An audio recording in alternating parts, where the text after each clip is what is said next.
this cycle of retaliation between the US and Russia may ultimately lead to nuclear war. This is by Michael Schneider on Economic Collapse blog. For the good of humanity, this has got to stop. The US and Russia both keep raising the stakes, and if we keep repeating this cycle, it will end with a nuclear war that could ultimately result in billions of deaths. Unfortunately, leaders on both sides do not seem interested in peace at this point. The votes that Russia just conducted in 4 disputed territories, the referendum votes, were inevitably going to raise tensions even higher.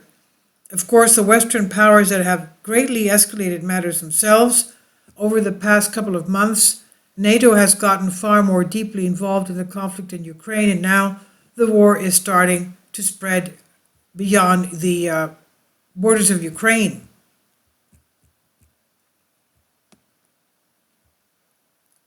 Everyone agrees that the damage caused to Nord Stream pipeline system was an act of sabotage. As I discussed yesterday, an explosion that registered 1.9 magnitude on the Richter scale was followed by a second explosion that registered 2.3 magnitude on the Richter scale. These explosions are absolutely huge, and that suggests that this was a military operation. Many in the Western world are blaming Russia for the sabotage, but why would they blow up pipelines that they spent so much time and energy constructing and then have enabled them to make giant amounts of money selling natural gas to Europe? The Russians have already been punishing the Europeans by restricting the flow of gas through those pipelines. There was certainly no need to blow them up. If it's ultimately proven that the Russians did this, it would be one of the stupidest geopolitical moves that I have ever seen. Of course, there is someone else that could have done it. On Friday, September 23rd, the following statement was posted on the official White House website. Quote, "The United States will never recognize Ukrainian territory as anything other than part of Ukraine. Russia's referenda are a sham, a false pretext to try to annex parts of Ukraine by force in flagrant violation of international law, including the United Nations Charter. We will work with our allies and partners to impose additional swift and severe economic costs on Russia. The United States stands with our partners around the world and with every nation that respects the core tenets of the UN Charter. In rejecting whatever fabricated outcomes Russia will announce, we will continue to support the Ukrainian people and provide them with security assistance to help them defend themselves as they courageously resist Russia's invasion." End quote. So Joe Biden promised to impose swift and severe economic costs on Russia on Friday, and then on Monday, both Nord Stream pipelines were blown up. And by now, you have probably already heard that Joe Biden threatened to attack the Nord Stream pipeline system before the war in Ukraine even started. President Biden, "If Russia invades, then there will no longer be a Nord Stream 2. We will bring it to an end." End quote. Reporter, "But how will you do that exactly, since the project is in Germany's control?" Biden, "I promise you we will be able to do that." Biden had obviously been discussing this option with his advisors, and one of those advisors, named Victoria Nuland, also made a similar threat prior to the outbreak of the Ukrainian conflict. She said, "If Russia invades Ukraine, one way or another, Nord Stream 2 will not move forward." Some enterprising reporter needs to ask the Biden administration if they were responsible for the sabotage. Of course, they will probably deny it even if they ordered the attack. But it's interesting to note that the Kearsarge Amphibious Ready Group entered the Baltic Sea in early September. Quote, "The Kearsarge Amphibious Ready Group, ARG, with the embarked 22nd Marine Expeditionary Unit, MEU, concluded 2 successful training events in the Swedish Armed Forces and Standing NATO Army Group, SNMG-1, while operating the Baltic Sea September 4th, 2022, end quote.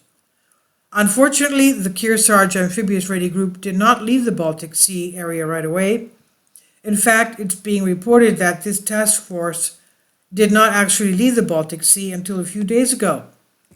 Quote, "The Kearsarge Amphibious Ready Group, ARG, and the 22nd Marine Expeditionary Unit, MEU, have departed the Baltic Sea and are in the English Channel, The ARG includes USS Kearsarge LHD-3, USS Arlington LPD-24, and USS Gunston Hall LSD-44.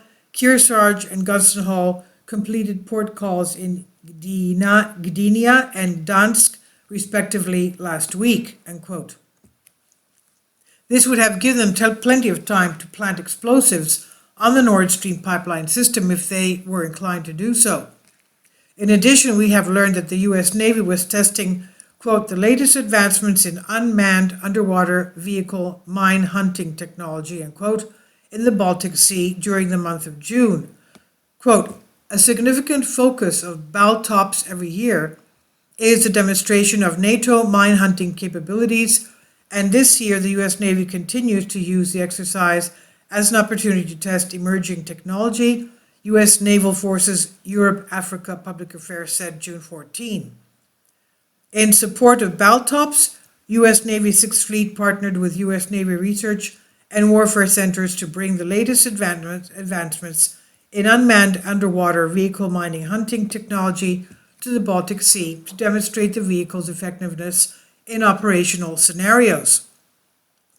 Experimentation was conducted off the coast of Bornholm Island in Denmark with participants from Naval Information Warfare Central Pacific, Naval Undersea Warfare Central Newport, and Mine Warfare Readiness and Effectiveness Measuring, all under the direction of U.S. 6th Fleet Task Force 68.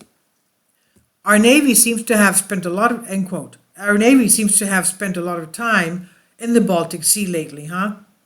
Needless to say, the Russians are very angry about what has happened, and they have called an emergency meeting of the UN Security Council. Quote, Russia has requested an urgent meeting of the U.S. Security Council in connection with sabotage against 2 lines of the Nord Stream. We expect it to be held tomorrow, end quote. This is what Dmitry Polyansky, one of Russia's top representatives at UN, wrote on his Telegram channel, according to a translation. Shortly after issuing the statement early Wednesday, the French delegation to the UN confirmed to him that a meeting would indeed take place on Friday, that's tomorrow, a tacit acknowledgement of the panic that the explosions and subsequent leaks have caused, end quote. It will be very interesting to see what transpires at the meeting. Let's hope that the truth about all of this eventually comes out, but even more, let us hope that cooler heads start to prevail and that leaders on both sides start to push for peace. Because if both sides continue to hammer one another, at some point someone is going to cross a line that can never be uncrossed. We are steamrolling towards nuclear war, and once the missiles start flying, our world will never be the same again. So I am not ashamed to say that I am pro-peace. Nuclear war is a fate that is too horrible for words, but with each passing day our leaders are dragging us even closer to such a conflict. And this is by Michael Snyder. He says, my name is Michael, and my brand new book entitled 7-Year Apocalypse is now available on Amazon. In addition to my new book, I have written 5 other books that are available on Amazon, including Lost Prophecies of the Future of America, The Beginning of the End, Get Prepared Now, and Living a Life That Really Matters. When you purchase any of these books, you help to support the work that I am doing. And one way that you can really help is by sending digital copies of gifts through Amazon to family and friends. Time is short, and I need help getting these warnings into the hands of as many people as possible. I have published thousands of articles on the Economic Collapse blog, End of the American Dream, and The Most Important News. And the articles that I publish on those sites are republished on dozens of other prominent websites all over the globe.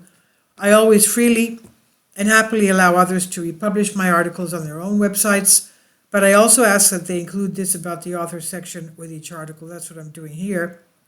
Going back to this, the material contained in this article is for general information purposes only, and readers should consult licensed professionals before making any legal, business, financial, or health decisions. I encourage you to follow me on social media on Facebook and Twitter, and any way that you can share these articles with others is a great help. These are such troubling times, and people need hope. John 3:16 tells us about the hope that God has given us through Jesus Christ. For God so loved the world that he gave his only begotten Son, that whosoever believeth in him should not perish, but have everlasting life. If you have not already done so, I strongly urge you to ask Jesus to be your Lord and Savior today. And this is by Michael Schneider on the Economic Collapse blog. Please leave your comments. Thank you for your support. Kindly support my Patreon account. The daily posts are 5 videos daily, and they are totally different from what I have on my YouTube channel. Thank you so much for your support and that you find all my content so interesting. You'll find the Patreon account details in the description box below.